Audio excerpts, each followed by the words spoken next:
Hello, I'm Dave Apsley with Ohio State University Extension. And I'm Jamie Dahl with Central State University Extension. So for this segment, we're going to talk a little bit about why oak is important. Yeah, so continuing on this kind of oak story, and yeah, what's up with this species that we're starting to hear is in jeopardy, and okay, why does it matter so much here in Ohio? And so one thing that I think really hits home, but a lot of people maybe not be aware of, is how important oak is to Ohio's economy. Now, I'll take a step back and just acknowledge how important the forest industry is to Ohio's economy. So it is actually a $26 billion chunk of the economic activity in Ohio. And I think a lot of times folks think about ag and they don't think about how forestry contributes to that. But I don't know, Dave. Yeah, so this number, $26 billion, is something that Saeed Mahmood, one of our faculty members at the School of Environment and Natural Resources at OSU, pulled together. And what we found is $26 billion is quite a bit. Agriculture, as comparison in Ohio, is about a $115 billion industry. But what's interesting is agriculture includes forestry. So of 115 billion, 26 billion of that is forestry. So we're getting around 20% of that total ag economy is in the forest products industry. So it's really important, not to mention recreation and other aspects of the economy that the forests contribute to. And so our image here is actually of some of the bourbon barrels from Speyside, which is right near you, right, Dave? It's in Jackson, Ohio. It's a fairly new factory producing cooperage bourbon barrels.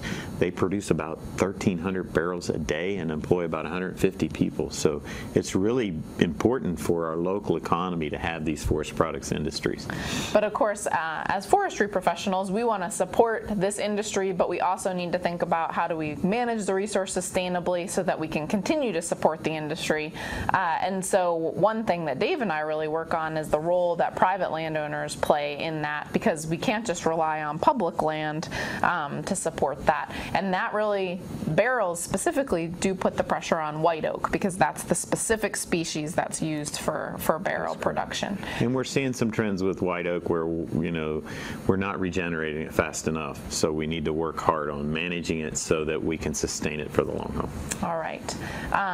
So some of the other reasons, another big one, is the reliance of wildlife on oak forests, and kind of the unique way that oaks, they really remain in the landscape. So they're kind of the legacy tree there for hundreds of years at times, and that's an important ecological role. So we've got a couple slides here to illustrate that a little bit. Yeah. So so here's some kind of wildlife habitat images. I'm going to click it one more time, David. Yeah. There. So and of course there are so many animals. So you saw 90 different wildlife species that are connected to reliance on oak. But we have an image here of a vernal pond, a timber rattlesnake, a white-tailed deer.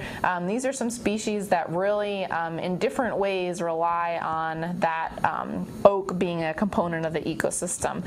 And the big piece with that is the acorns, and they're so important for so many species of wildlife.